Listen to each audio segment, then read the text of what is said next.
حضرت عائشہ صدیقہ رضی اللہ تعالیٰ عنہ فرماتی ہیں میرے پاس ایک عورت آئی تو میں نے اس کے ساتھ 2 بیٹیاں تھی اس کی، میرے پاس 3 کھجوریں تھی، میں نے اس بی بی کو دے دی، 2 بیٹیاں تھی۔ اس عورت نے کیا کیا، میں دیکھ رہی تھی، ماں تھی نا اور بیٹیوں کی ماں تھی، اس نے پہلے ایک ایک کھجور دونوں بیٹیوں کے منہ میں ڈالی اور پھر جو کھجور اس کے پاس بچ گئی میرا خیال تھا یہ کھائے گی، لیکن اس ماں نے اس کھجور کے 2 ٹکڑے کیے اور وہ بھی اپنی بیٹیوں کے منہ میں ڈالے۔ حضرت عائشہ صدیقہ فرماتی ہیں اس کا عمل اتنا حسین تھا، اس بی بی کے اس عمل کے اندر اتنا حسن تھا کہ میری آنکھوں میں بھی وہ بات رہ گئی، دل میں بھی رہ گئی، روح میں بھی سما گئی۔ اس کے حسن اور تاثیر کو میں بھلا نہ سکی، شام تک وہ کیفیات، وہ انداز، وہ اس عورت کا طرز، اس کا وہ انداز میری طبیعت کے اندر بار بار مجھے اس کی طرف متوجہ کرتا رہا۔ شام کو محبوب تشریف لائے، نبی کریم صلی اللہ علیہ وسلم شام کو جب تشریف لائے تو حبیب پاک علیہ السلام کو میں نے بتلایا، میں نے کہا حضور بی بی آئی تھی،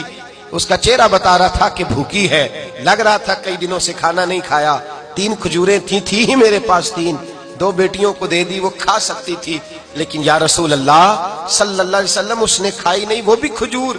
2 ٹکڑے کر کے بیٹیوں میں بانٹ دی ہے۔ حضرت عائشہ کہتی ہے دیر تک حضور میری بات کو سنتے رہے،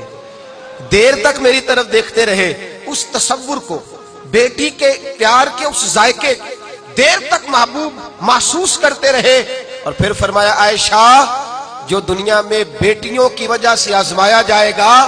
جب قیامت کا دن آئے گا تو رب اس سے حساب نہیں لے گا، بے حساب ہی جنت میں داخل فرما دے گا۔ اللہ پھر اس سے حساب نہیں لے گا جو بیٹی کے سبب سے آزمایا جائے۔ یعنی حضور نے باپ کو کہا کہ بیٹی کو مصیبت نہ سمجھنا، اگر کبھی اس کے میکے سے جھگڑے کا پیغام بھی آ جائے، اگر کبھی دوبارہ تجھے اس کی طرف پلٹ کر جانا بھی پڑے، میرے نبی پاک صلی اللہ علیہ وسلم سے کسی صحابی نے کہا تھا یا رسول اللہ بہترین صدقہ کون سا ہے؟ حضور بہترین صدقہ کون سا ہے؟ وہ میرا مال جو اللہ کے راستے میں خیرات کروں تو رب مجھے زیادہ اجر عطا کرے، وہ کون سا ہے؟ تو میرے نبی پاک نے فرمایا اگر تیری بیٹی واپس لوٹ آئی طلاق کی وجہ سے یا بیوہ ہو کر واپس آ گئی اور تجھے اس لوٹنے والی بیٹی پر کچھ خرچ کرنا پڑا تو تیرے رسول کا وعدہ یہ ہے کہ اللہ تجھے اس روپے پر سب سے زیادہ اجر عطا فرمائے گا، اس پیسے پر اللہ تجھے سب سے زیادہ۔ انہیں بوجھ نہ جاننا، ان کی آزمائشوں پہ پریشان نہ ہونا۔ گھر کبھی بیٹی کا پیغام آ جائے